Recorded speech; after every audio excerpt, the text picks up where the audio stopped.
seja louvado. Queridos irmãos, é uma alegria estarmos juntos neste segundo domingo do tempo comum, para assim podermos meditar um pouco, tirar este tempo para Deus. É muito importante nós, como cristãos, vivermos e vivenciarmos este tempo para Deus. Hoje a liturgia nos coloca diante de alguns fatos interessantes que nós vamos tentar partilhar um pouquinho. Mas antes disso, eu queria falar um pouco sobre este tempo que nós estamos vivendo, o tempo comum. É um tempo comum, então não tem muita importância. Não. É o segundo domingo do tempo comum, segunda-feira passada, com o batismo de Jesus, nós demos início a este tempo tão especial. É o que nós chamamos do ordinário de Jesus.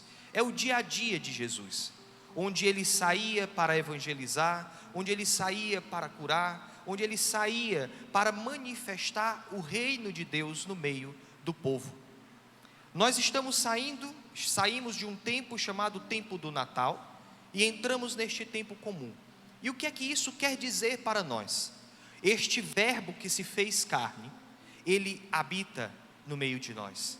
Ele arma a sua tenda no meio de nós. E tudo aquilo que vivemos, tudo aquilo que temos, tudo aquilo que somos, tem o perfume deste menino, deste Deus que está no meio de nós. E assim precisa ser. É este Deus que tem um nome específico para nós. O Deus Emanuel. O Deus conosco.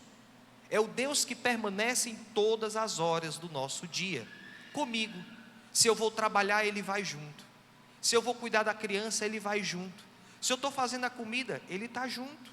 E é assim que nós devemos viver este tempo, o tempo comum.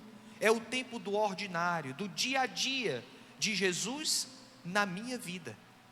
E eu preciso, como hoje na primeira leitura do livro do profeta Isaías nos remete, ele diz: não basta seres meu servo. Não basta.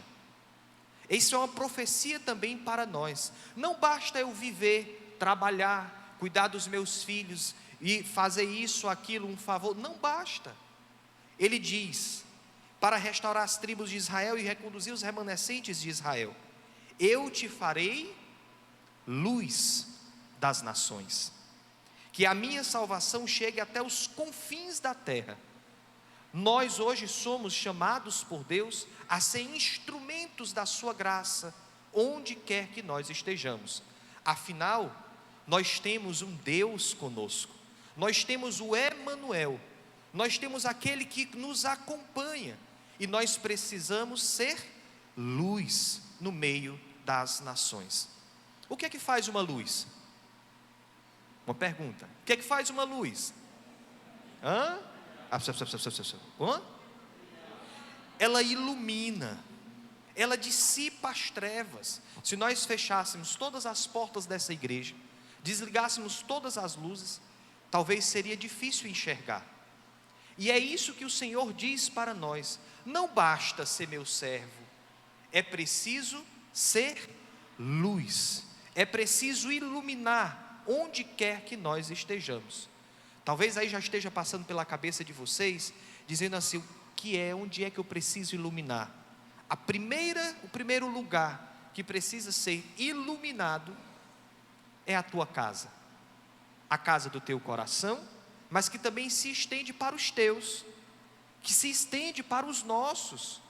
Iluminar dentro da minha casa, com palavras, com atos, com gestos, e os gestos de Jesus, não aquilo que eu quero. Às vezes nós vamos vivendo de forma tão ranzinza, com cara tão fechada, que nem nossos filhos aguentam. Ave papai, ave mamãe, hoje você acordou virado, né? E é isso também, e para os filhos que estão aqui da mesma forma.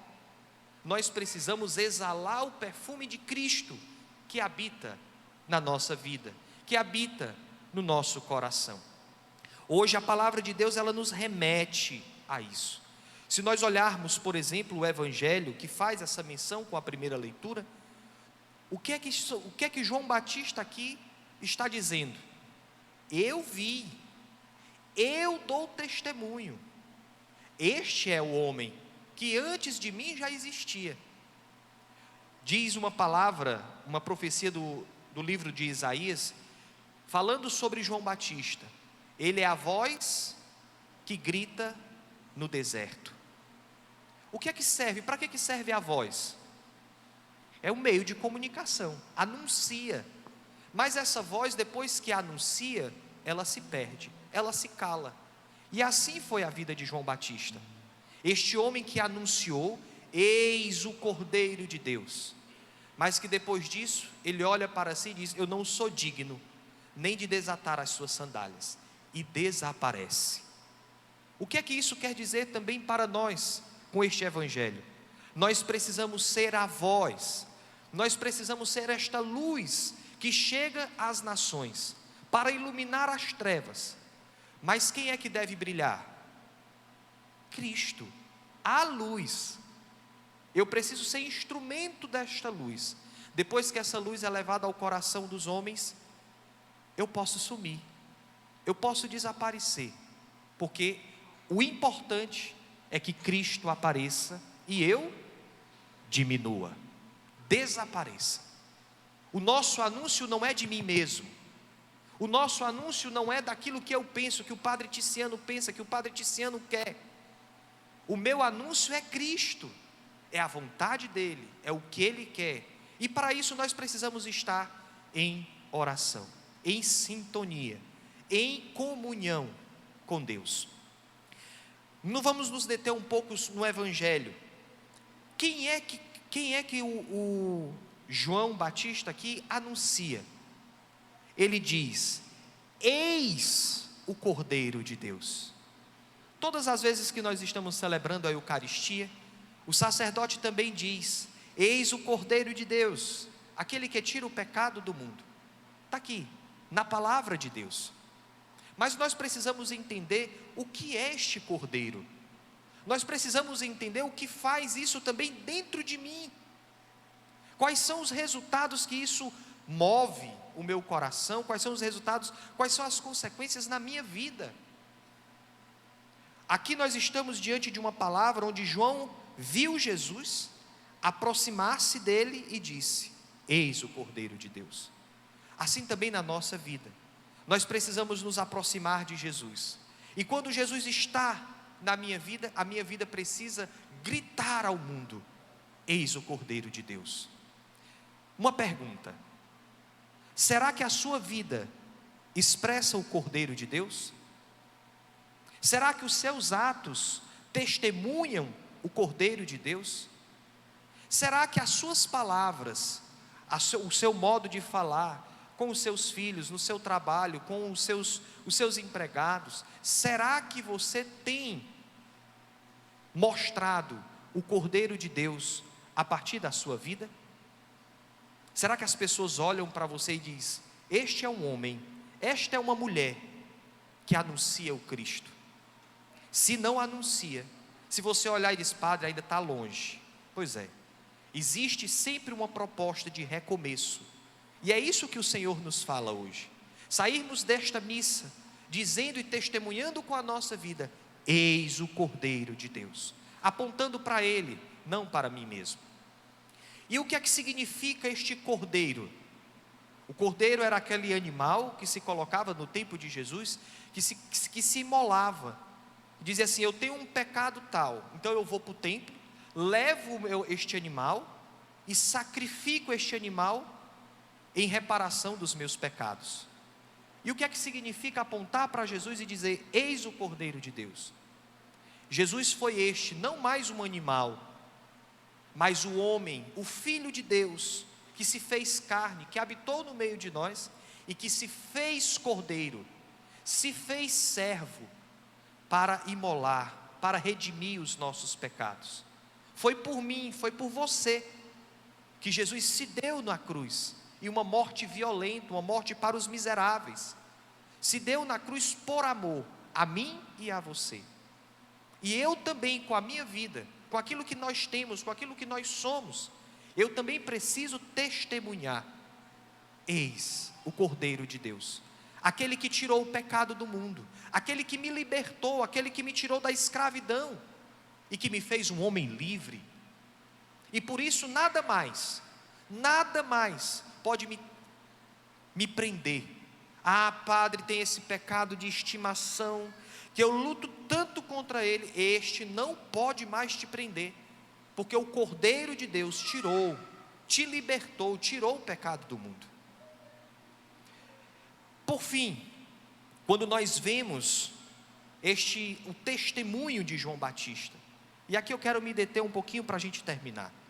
O testemunho de João Batista, quem é que João Batista testemunha? Ele diz: eu vi e dou testemunho. Este é o Filho de Deus. Hoje também nós precisamos olhar para a nossa vida e pensar: quem eu estou testemunhando?